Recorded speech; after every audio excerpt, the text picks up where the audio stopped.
안녕하십니까. 저는 개포고 수학을 담당하게 된 박헌수 강사입니다. 설명회를 시작에 앞서서 어머님들 그리고 학생분들께 개포고에 입학을 진심으로 축하드리면서요. 앞으로 있을 고등학교 생활에 좀 좋은 일들만 가득하기를 기원을 드리겠습니다. 물론 수학도 저와 함께 했으면 너무너무 좋겠네요. 네. 설명회를 시작 한번 해보도록 하겠습니다. 저는 첫 번째 분석에 미치다라는 주제를 가지고 개포고 시험 문제를 한번 분석해 봤고요. 어머님께서 개포고에서 어떤 부분이 중점적으로 시험 문제가 나오는지 한번 같이 고민해 봤으면 좋겠습니다. 첫 번째 개포고 수학 평균입니다. 첫 번째 이제 눈에 띄는 부분이 이제 오른쪽에 있는 핑크색 부분이 눈에 띌 텐데요. 왼쪽에서부터 오른쪽까지 6개의 학기를 가지고 전체 수학 평균을 한번 이렇게 나타내 보았습니다. 그럼 오른쪽에 있는 2023년 1학기 같은 경우에는 시험 문제가 좀 쉬운 것처럼 보이죠, 어머님? 근데 왼쪽에 있는 5개하고 오른쪽에 점수 산정 방식이 다르기 때문에 첫 번째 그렇게 튀어 보이는 부분이 있습니다. 그래서 첫 번째 왼쪽에 있는 5개의 학기에서는 중간고사하고 기말고사가 각각 40%씩 반영이 되었고요. 수행평가에 대한 내용이 20% 반영되었습니다. 23년도 기준으로는 중간고사와 기말고사가 각각 30%, 그래서 서술형 아니죠. 수행평가 같은 경우에는 20%가 늘어난 40%의 비중. 수행평가만 따지면 2배 가까이 올랐기 때문에 상대적으로 선생님들께서는 수행평가에 대해서 좀 점수를 많이 깎지 않는 부분이기 때문에 점수가 올라가 보이고요. 두 번째로는 이제 23년 이전에 있는 시험과 비교했을 때 서술형 문제에 대해서 단답형 플러스 서술형이 총 23문항 중에서 5문항에서 6문항 정도가 출제되었습니다. 23년도에는 서술형 문항이 2문제가 출제가 되었고요. 각각 10점의 배점을 가지고 20점의 배점으로 출제가 되었기 때문에 서술형의 문항수가 낮아진 것과 그리고 점수 산정 방식이 바뀐 부분에 있어서 오른쪽처럼 핑크색처럼 점수가 튀인 거고요. 실질적인 난이도 입장에서는 기존 연도하고 크게 별반 다름없이 어려웠다라고 생각해 주시면 될 것 같습니다. 그리고 중간고사 기준으로 말씀드리면 수학 평균이 30에서 40점 정도 됩니다. 상당히 어려운 시험지였다라는 걸 말씀드릴 수 있겠네요. 자, 두 번째로는 이제 개포고에서 이제 내신 출제 기출 포인트입니다. 자, 어머니들도 당연히 이제 인지하시는 부분이겠지만 학교 기출에 대한 명확한 분석이 필요하다고 생각이 됩니다. 저희 학생들이 이제 개포고 이제 시험 문제를 준비를 할 텐데 우리 학교에 대해서 난이도라든가 그다음에 기출 유형이라든가 어디에서 많이 나온다가 정확하게 이제 머릿속에 인지되어 있어야지 집중적으로 공부할 수 있는 부분이 정해지기 때문에 저는 최근 5개년간의 기출 문제를 난이도 그다음에 유형 그다음에 빈출 기준을 가지고 이미 기출 분석이 맞춰 있습니다. 그래서 학생들에게 자료가 배포될 예정이고요. 자, 두 번째는 수능 고난이도 심화 유형 대비라고 적혀 있는데요. 사실 오늘 말씀드릴 부분 중에서 가장 중요한 부분이 이 부분입니다. 난이도가 높게 산정될 수밖에 없는 이유가 수능형 모의고사에 문항이 굉장히 난이도 높은 문제가 많이 배치되어 있습니다. 불행 중 다행히도 난이도 뭐 29번이라든가 30번 그리고 객관식 마지막 문제인 20번이나 21번에 대한 문제가 굉장히 많이 나오는 편인데요. 그나마 다행인 거는 싱크율이 굉장히 높습니다. 이제 거의 그대로 나온다고 보시면 되고요. 숫자만 바꾸거나 마지막에 요구하는 정답만 달라지기 때문에 큰 핵심 사항에는 이제 거의 출제 빈도수가 높기 때문에 충분히 이제 수능형 모의고사를 미리 준비한다면 고득점을 갈 수 있는 그런 포인트가 될 수 있을 것 같습니다. 자, 위에 있는 1, 2번에서 어머니께 살짝 겁을 드렸는데요. 어쨌든 저희가 이제 집중해야 될 부분은 이런 시험 문제가 나온다는 걸 인지를 하고 시간 관리를 어떻게 하는지가 굉장히 중요하겠죠. 이제 학생들이 이제 문제를 풀 수 있는 것과 풀 수 없는 거를 구분하는 것도 굉장히 중요한 실력이라고 판단이 됩니다. 뒤에 이제 예시를 들어놓긴 했는데 앞에 부분의 난이도 문제가 어렵다면은 우선순위를 좀 뒤로 밀어놓을 수 있는 한 문제를 잡고 7분씩 8분씩 이렇게 낭비하다 보면 시험을 못 보겠죠. 그래서 시간을 관리할 때 전략적인 시간 배분이라든가 난이도 심화 문제 중에서도 아이디어로 접근하면 굉장히 빠르게 풀 수 있는 문제 혹은 교과 과정의 이외의 방법으로 굉장히 쉽게 풀 수 있는 문제도 가끔 존재합니다. 그래서 다양한 문제를 여러 가지 방법으로 생각하면서 굉장히 효율적인 방법이 무엇인지를 고민하면서 시간을 관리하겠다고 말씀드리겠습니다. 자, 서술형 아까 제가 말씀드렸던 부분인데요. 23년 이전에는 5개에서 6개 정도 단답형과 서술형이 섞여서 나왔고요. 작년 기준으로는 2문항만 서술형 나왔고 단답형은 나오지 않았습니다. 객관식의 비중이 늘어났다고 말씀드릴 수 있겠고요. 배점이 10점이기 때문에 정답은 맞았지만 중간 서술 과정에서 감점될 수 있는 요인들이 굉장히 많습니다. 그래서 친구들과 시험 문제를 준비를 할 때 단계별로 식을 쓰는 훈련, 이런 훈련을 지도하도록 하겠습니다. 자, 단원별 기출 분석입니다. 크게 세 가지 파트가 이제 주요 포인트인데요. A 파트, B 파트, C 파트를 보시면 되겠고요. 자, A 파트 같은 경우에는 뭐 근각계수의 관계, 곡선 직선 관계, 최대 최소하고 마지막 복소수까지 2개의 단원 중에서 2단원에 대한 내용이 굉장히 많이 포함이 되어 있습니다. 자, 1단원 같은 경우에는 다항식의 연산이라는 파트고요. 이 단원은 방정식과 부등식이라는 파트인데 이 단원의 출제 비중이 굉장히 높고 난이도 심한 문제도 이 단원에 몰려 있기 때문에 어머님들께서 이 단원을 가지고 이제 학생들이 준비를 해야 되겠다라고 생각해 주시면 되겠고요. 오른쪽 같은 경우에 고난이도에 대한 내용입니다. 그래서 왼쪽 오른쪽 두 개가 이제 고난이도가 섞여 있습니다. 왼쪽에 있는 노란색 부분이 많이 나오는 문제이기도 하고 심한 문제가 저기서도 나오기 때문에 오른쪽만 어려운 문제다가 아니고 왼쪽에 있는 2단원에 집중해야 되겠다라고 생각해 주시면 되겠습니다. 그에 대한 세부적인 내용을 한번 살펴볼 텐데요. 첫 번째 1단원 다항식의 연산이라는 파트는 소단원이 3개로 구분되어 있습니다. 뭐 특징으로는 주로 연산, 더하기 빼기 곱하기 나누기 연산에 대한 파트가 주로 이루어지고 있고요. 두 번째 파트인 나머지 정리가 핵심 단원입니다. 그래서 1단원 같은 경우에는 비교적으로 학교에서 출제 빈도수가 고르게 분포되어 있고요. 나머지 정리 파트가 심화 문항 그리고 빈출도가 높다는 걸 알아주셨으면 좋겠고, 특히 나머지 정리에서 문항수가 좀 심하게 좀 어렵게 나오는 편이 있는데 이 부분 같은 경우에도 학생들한테 좀 이제 미리 인지를 시켜서 훈련이 필요하다고 생각이 됩니다. 중요한 건 두 번째 단원인데요. 방정식과 부등식이라는 대단원에서 크게 위에 이제 복소수와 2차 방정식이라는 1번 소단원과 2번 2차 방정식과 2차 함수라는 두 번째 단원이 있는데 노란색이 이제 3개가 별표가 되어 있죠, 어머님. 이 부분이 가장 심한 문제 플러스 가장 빈출 문제입니다. 학생들이 시간 소모가 가장 많은 파트이기도 하고요. 이제 학생들이 이제 가장 힘들어하는 부분이기 때문에 이 세 가지를 중점적으로 수업에 진행을 할 거고 이 부분에서 점수를 따기 위해서 무한반복할 거다라고 알아주시면 될 것 같습니다. 자, 미리 말씀드렸던 것처럼 오늘의 핵심 포인트는 이 부분입니다. 그래서 어머니 일단 눈에 보이시는 부분이 숫자가 적혀 있는데요. 이 숫자를 먼저 설명하기 전에 수능형 기출문제에 대해서 기본 유형 그리고 빈출 문항을 제외하고요. 준킬러 이상 난이도 높은 문제 중에서 개포고하고 비교했을 때 신쿠율이 90%가 넘는 문항입니다. 그렇기 때문에 모의고사 출제율은 이보다 더 많다고 말할 수 있겠고요. 난이도 심한 문항 중에서 29번, 30번은 단답형 가장 마지막 난이도고요. 그다음에 21번, 20번은 객관식 가장 마지막 문제 문항 번호입니다. 그렇기 때문에 가장 어려운 문제들만 선별해놨다고 보시면 될 것 같고요. 물론 모의고사와 신쿠율이 90% 이상인 문제입니다. 개포고 자체적으로 특이한 문제는 더 있다고 생각하시면 되겠죠. 그래서 가장 중요한 건 뭐냐면 난이도죠. 난이도. 어렵다가 가장 첫 번째 포인트고요. 두 번째는 아이들이 시간이 너무 부족하다입니다. 시간 내에 풀지 말라고 만들어 놓은 시험지이기 때문에 정확하게 내가 풀 수 있는 것과 풀 수 없는 걸 구분하지 않는다면 우선위로 밀어두지 않는다면 시간이 부족할 수밖에 없겠죠. 심지어 이제 뒤에 있는 세네 문장을 못 풀고 시험지를 제출하는 경우도 생기기 때문에 이런 부분에서 꼭 어머님들께서 집중해서 보셔야 될 것 같고요. 아까 말씀드렸던 것처럼 참 다행히도 여기에 적혀 있는 문장 수가 이제 기존에 있는 출제하고 거의 유사하게 나오기 때문에 숫자만 바뀌어서 나오는 마지막 부분만 잘 점검하면 될 수 있기 때문에 모의고사에 대해서 집중적으로 공부하겠다라는 거 미리 말씀드리도록 하겠습니다. 간단한 예시 몇 가지 들고 와봤습니다. 개포고에 이제 특징이 있는 특이한 문제에 대해서 좀 설명해 드리고 싶은데요. 첫 번째 왼쪽에 있는 도형 문제는 정말 많이 나오는 유형입니다. 그래서 학생들이 문제를 보자마자 이 유형은 알았던 문제라고 생각을 하고 쉽게 접근을 합니다. 그래서 어머님 이제 배부 자료에도 나와 있겠지만 밑에 보시면 문자가 너무 많죠. 보통은 문자가 4개 정도가 나와야지 굉장히 많은 문자인데 숫자도 보이지도 않고 문자가 너무 많습니다.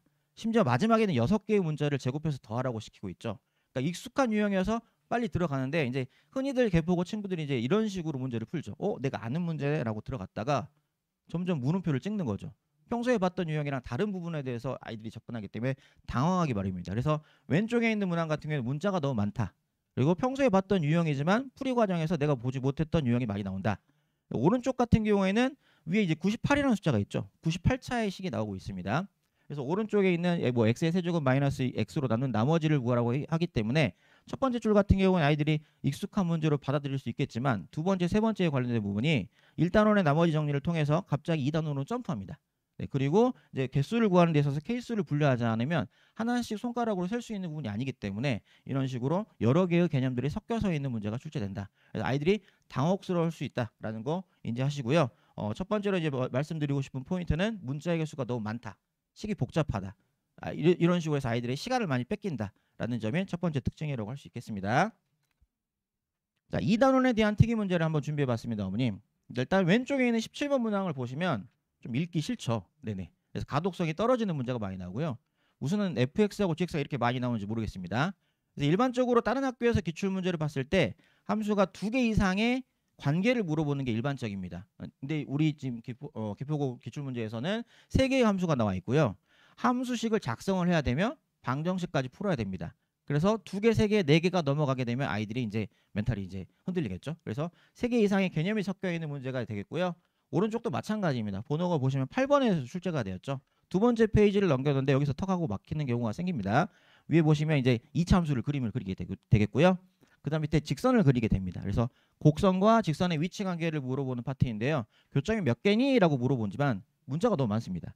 그래서 일단은 첫 번째 시험지를 보자마자 압박감이 드는 부분이 있기 때문에 익숙한 유형인지 아닌지, 내가 풀어봤던 유형인지 아닌지를 명확하게 선별하지 않으면 시간을 소모할 수밖에 없겠다라고 생각이 됩니다. 자, 그래서 두 번째 이제 개포고의 기출문제의 특징은 3개 이상의 기본 개념이 들어갑니다. 어머니들 그 최근에 이제 수학의 기출 난이도가 압도적으로 어려운 문제는 그렇게 출제가 많이 되지 않습니다. 내가 충분히 아는 개념을 2개, 3개, 4개 이 개수가 늘어나느냐에 따라서 난이도가 올라가거든요. 그래서 저희가 이제 집중할 수 있는 부분은 개념에서 3개에서 4개 정도가 올라가게 되면 난이도가 많이 어렵게 됩니다. 그래서 직관적으로 이걸 구하세요라는 문제는 23년 기준으로 3문제밖에 없었습니다. 그러니까 아이들 입장에서 3문제 정도는 쉽게 풀었다는 말씀이죠. 근데 나머지 문제에 대해서는 다 2개 이상의 개념들이 섞여 있는 이런 문제가 출제가 되어 있기 때문에 이런 부분에서 충분히 고민하거나 문항을 뜯어보는 훈련을 하지 않았다면 아이들이 시험 볼 때 좀 굉장히 힘들었겠죠. 자, 그나마 다행인 부분을 좀 설명해 드리려고 수능형 기출문제를 한번 가져와 봤습니다. 왼쪽에 있는 그림은 작년도 기출문제고요. 오른쪽에 있는 그림은 14년 9월 30번 문제입니다. 번호가 30번이라는 건 이 시험지에서 가장 난이도가 어려웠다는 문제가 되겠죠. 어머니 눈에 확 먼저 들어오는 거는 그림이 비슷해 보인다라는 이런 부분 보시나요 혹시? 근데 위에 있는 세 줄을 읽어보시면요. 사실 그림이 똑같은 그림입니다. 비슷한 게 아니라 수치까지 똑같습니다. 다만 왼쪽에 있는 개표고 문제는 좌우 반전되어 있다고 생각하시면 될 것 같습니다. 그럼 좌우 문제 중에 뭐가 다르냐라고 보면은 여기 네 번째 줄에 넓이의 최소값을 구하라고 나와 있고요. 여기는 네 번째 줄에 길이의 제곱의 합을 물어봤습니다. 그러니까 전반적인 핵심 요소는 너무 똑같고요. 마무리할 때 그런데 이 길이가 얼마야? 넓이가 얼마야? 이 마지막 부분만 다릅니다. 근데 이게 지금 제가 준비한 14년 9월 30번 문제뿐만 아니라 전반적으로 난이도 높은 21번, 20번 그리고 30번, 29번 문항에 대해서 이 정도의 싱크율을 가지고 있습니다. 그러니까 아예 중간에 비트는 게 아니라요. 핵심은 코어는 똑같고 마지막 마무리에서 수치만 변경하고 있기 때문에 그나마 다행인 거는 모의고사를 충실히 준비한 친구들은 문제를 보자마자 들어가겠죠. 제가 어머니께 기본적으로 좀 산술적으로 좀 감이 오게끔 좀 설명해 드리면 모의고사 문제는 30문항 기준으로 100분을 시험을 봅니다. 네, 15문항에서 18문항 정도는 굉장히 좀 쉬운 문항, 아이들이 익숙한 문항이 나오고요. 나머지 한 12문제 정도로 승부를 보는데 100분 중에서 투자하는 비중이 한 뭐 6, 70분이 됩니다. 그러니까 쉽게 말씀드리면 이 한 문제 30번 푸는데 투자하는 시간 대비가 6에서 10분 정도 된다는 거죠. 근데 저희 이제 학교에서 이제 시험 보는 거는 몇 문항이 출제가 되냐면 23문항 정도가 출제되고요. 시험 시간은 50분이죠. 그러니까 2분 안에 풀어야 됩니다. 그러니까 이 문항은 처음 보는 친구들이 6에서 10분 정도를 투자하는 문제인데 2분 만에 끝내야 된다는 거죠. 못 풉니다. 실질적으로. 그러니까 이 문제를 처음 본 친구들은 고민할 수 있는 시간이 없습니다. 버려야 됩니다. 그런데 이제 만약에 미리 학습을 했던 친구는 거의 80% 90%가 똑같기 때문에 문제를 보자마자 이거 그 문제라고 바로 들어갈 수 있겠죠. 이런 부분에서 점수가 차이 날 수 있다고 말씀드릴 수 있겠습니다. 그래서 다시 한번 말씀드리면 모의고사 출제 비중 중에서 모든 문항이 그렇진 않지만 싱크율이 굉장히 높은 문제들이 심화스럽게 출제가 된다. 하지만 미리 준비가 되어 있다면 저희 친구들이 점수를 맞을 수 있는 좀 기회가 될 수 있는 그런 문제가 되겠죠. 그래서 저희는 이제 기출에 이제 집중을 하도록 하겠습니다. 그래서 저희가 이제 준비한 교재가 있는데요. 죄송하지만 왼쪽에 이제 금색과 이제 검정색으로 이루어져 있는데 좀 화면이 잘 안 보이네요. 네, 교재가 이렇게 구성되어 있고요. 주교재 프린시플이랑 그다음에 시그니처 그리고 기출문제 분석집이 아이들에게 제공이 될 예정입니다. 첫 번째 주 교재를 보시면요. 총 4가지 테마로 이루어져 있고요. 왼쪽에 있는 개념 같은 경우에는 일반적으로 뭐 교과 과정에 있는 모든 내용은 100% 담고 있습니다. 하지만 제가 이제 시간 관리가 굉장히 중요하다고 말씀드렸잖아요. 교과 과정에 없는 내용이라던가 아이들이 쉽게 이해할 수 있게끔 정리되어 있는 부분이 추가적으로 포함됐다고 보시면 되겠고요. 두 번째가 가장 중요합니다. 모의고사 기출문제입니다. 근데 모의고사 기출문제인데 제가 개포고 기출문제는 아까 제공한다고 말씀드렸잖아요. 이미 개포고에 들어있는 모의고사는 개포고 기출문제로 연습을 할 거고요. 자, 두 번째 이게 애널리시스 같은 경우에는 지금까지 출제는 되지 않았지만 올해 충분히 출제될 수 있는 우수 문항을 선별해가지고 제가 넣어뒀습니다. 그래서 모의고사 문제는 무조건 연습을 해야 된다라고 생각하면 될 것 같습니다. 자, 뭐 빈출 문제에 대해서도 충분히 이제 강남 3구 기준으로 연습을 할 거고요. 이제 마지막 이 하이엔드도 되게 중요한데요. 오늘 개포고 시험 문제 특징 중에 하나가 어떤 거였냐면 2개 혹은 3개 이상의 개념이 섞여 있을 때 우리 아이가 어떻게 문제를 접근할 수 있냐가 포인트였잖아요. 그래서 하이엔드 같은 경우에는 2개, 3개 이상의 개념이 섞여 있는 문제들만 선별했습니다. 아이들이 문제를 보고 제가 직접적으로 먼저 해결법을 제시하지 않고 이 문제에 어떤 아이디어가 들어있는지 아이들에게 먼저 묻고 정확한 개념을 인지하고 있는지를 물어본 다음에 수업을 진행하는 부분이기 때문에 좀 생각의 깊이가 깊어질 수 있는 그런 문항들로 이루어져 있습니다. 자, 두 번째 주간지입니다. 저희 주간지 같은 경우는 주 5일로 어머님 진행이 되고요. 문항수는 한 75문항 정도, 하루에 15문장 정도로 풀 수 있게끔 구성하고 있습니다. 자, 데이 1부터 4까지는 이제 기본적인 대표 유형이라든가 이 대표 유형에 대한 응용 변화, 심화 문항에 대해서 설명을 하고 있고요. 마지막 5일차 기준으로는 지난 시간에 대한 복습 플러스 고난이도 문제를 넣어서 난이도 있는 부분을 추가적으로 공부할 수 있게끔 준비했습니다. 자, 마지막으로 기출 분석인데요. 23년도 기준도 마찬가지지만 제가 이제 그 2월 16일이죠. 개포고 브릿지 수업을 하게 되는데 최근 5개년 전문항을 다 수록해 넣고 있습니다. 그래서 23년 분석 플러스 최근 5개년의 기출 문제에 대해서 100% 아이들에게 제공할 것을 약속드리겠습니다. 뭐 수업이 끝난 다음에 저희 수업 영상은 이제 아이들 홈페이지를 통해서 이제 저희 단톡방을 통해서 올라갈 거고요. 마지막으로 이제 관리에 대해서 말씀드리고 이제 마무리 짓도록 하겠습니다. 자, 제가 이제 어머니께 살짝 이제 어두운 부분을 많이 말씀드렸는데요. 난이도가 높고 힘들다, 어렵다 이런 부분을 말씀드렸는데 실질적으로 고난도에 처음부터 집중하지 않습니다. 저는 아이들이 개념에 대해서 좀 집중을 했으면 좋겠고 어떤 단원에 어떤 개념이 들어가 있는지 명확하게 알고 있었으면 좋겠습니다. 그래서 첫 번째 진도는 4주차까지 좀 진행이 되고요. 네네. 클리닉을 앞에 집중하는 이유도 그렇습니다. 아이들이 이제 다른 학원에서 여러 가지 방법으로 학습을 해왔을 텐데 꼼꼼히 알고 있는지 모르고 있는지 중간에 비인 부분이 있는지 없는지에 대해서 명확하게 인지할 수 있도록 초반부에 클리닉을 집중할 예정입니다. 수요일, 토요일 이렇게 클리닉을 진행할 예정이고요. 전반부에는 무조건 1회 이상 필히 참여했으면 좋겠고 그 이외의 일정에도 어머님들께서 일정이 조절이 안 되신다면 다른 요일로 조정해서 클리닉을 진행하도록 하겠습니다. 테스트는 누적 테스트로 진행됩니다. 총 3가지로 구분이 되어 있고요. 현 진도에 대해서 70%, 기존에 배웠던 이전 진도에 대해서 20%, 이전 진도에서 테스트를 받지만 오답률이 매우 높은 문항은 오답률이 높아질 때까지 반복 변형해서 시험을 보도록 하겠습니다. 실전 모의고사죠. 우리 개포고에 있는 대표 유형이라든가 그다음에 레벨, 그다음에 문항 수를 맞춰서 작년도 기준으로 동일한 유형을 만들어 가지고 5주차부터 실전 모의고사를 보겠다는 거 말씀드리겠습니다. 자, 직보 자료에는 3가지의 내용이 들어갈 텐데요. 대표 유형, 가장 많이 나올 수 있는 그런 유형 첫 번째 1번이고요. 두 번째 아이들이 풀었던 문항 중에서 오답률이 높은 문항이 두 번째로 들어갈 예정이고요. 세 번째는 모의고사 기출 문제가 중요하다고 말씀드렸잖아요. 그 중에서 우수 문항을 선별해 가지고 직보 자료에 넣을 예정입니다. 자, 이렇게 해서 시험이 끝나게 되겠죠. 시험이 끝나면 이제 아이들이랑 이제 헤어지는 게 아니고 시험이 끝나면 정확한 시험지에 대한 분석과 이제 아이들의 성적을 확인해 가지고 시험 이후에도 아이들과 어떻게 이제 이어갈지 추후 관리에 대해서도 집중할 예정입니다. 중간에 이제 2주에서 3주 정도의 아이들의 성향을 파악하기 위해서 개별적으로 학생에 대한 면담이 진행될 예정이고요. 학생에 맞춰서 약점 부분을 케어할 수 있도록 집중하도록 하겠습니다. 자, 누적 테스트에 대한 부분입니다. 왼쪽 상단에 보시면 이제 파란색으로 네모가 되쳐져 있을 텐데 제 점수하고 제 등수에 대한 내용이고요. 가운데 보시면 갈색으로 색칠이 되어 있습니다. 이게 내가 틀린 문항에 대한 유형입니다. 이 유형을 분석해가지고 아이 약점을 체크할 예정이고요. 오른쪽에 661이라고 적혀 있죠. 숫자는 어떤 내용이냐면 이 오른쪽 보시면 노란색으로 이게 6개의 어머님 유형을 적혀 있습니다. 왼쪽부터 오른쪽 하단까지 아이들이 가장 많이 틀리는 오답률에 대한 이제 내용이고요. 이 오답률에 대한 내용이 이 친구 같은 경우에는 이제 마킹 실수, 흔히 하지 않는 실수이긴 한데 마킹 실수 많이 했죠. 어머님께서 일일이 비교하지 않고 번호를 보고 이제 판단할 수 있을 것 같습니다. 그래서 가장 많이 이제 오답률이 나는 6가지의 대분류를 기준으로 이제 오답 사유를 적고 오른쪽에는 정답률이 표시될 예정입니다. 뭐 시험 분석은 이렇게 진행되고요. 아이들 단톡방 운영하게 되면서 공지사항을 전달 이렇게 하겠고요. 질의응답이라는 건 뭐 카톡. 근데 수학이라는 과목 자체가 카톡으로 좀 대화하기 힘든 부분이 있습니다. 그래서 아이의 요청에 따라서 줌 수업이 진행되기도 하고요. 전화 통화를 이용해서 학생들에게 피드백이 진행되는 부분도 있다고 말씀드리겠습니다. 자, 마지막 클리닉 내용입니다. 저희 대면 클리닉은 수업 시간이 6시부터 10시까지 진행되는데요. 지난 시간에 대한 이해도가 좀 낮거나 질의응답이 많은 친구 같은 경우는 수업 전 미리 와가지고 30분 전부터 저하고 조교 선생님을 통해서 클리닉을 받을 수 있고요. 수업이 끝나게 되면은 주중에 수요일, 토요일을 메인으로 클리닉을 진행하게 될 겁니다. 시간은 이제 2시부터 9시고요. 수요일 같은 경우에는 이제 아이들이 이제 학교가 끝난 다음에 뒷부분에 잡히게 되겠죠. 자, 그리고 이제 예약제로 운영되고 있습니다. 시간대가 펼쳐져 있기 때문에 어머니들께서 미리 시간대를 선점하셔가지고 아이들이 동시에 많은 학생들이 오지 않게끔 이제 분배를 하고 있고요. 카카오톡 운영 중이고요. 24시간 질문 받습니다. 정말 어머니 24시간 질문 받습니다. 저희는 잠을 자지 않습니다. 아시겠죠? 네. 그리고 단톡을 통해서 이제 자료가 업로드가 되고 공지사항에 대해서 추가 전달할 예정입니다. 네. 철저하게 준비해서 어머님들의 성적에 대한 만족도를 높이도록 하겠습니다. 제 수업은요 2월 16일부터 개포국 브릿지 수업이 진행됩니다.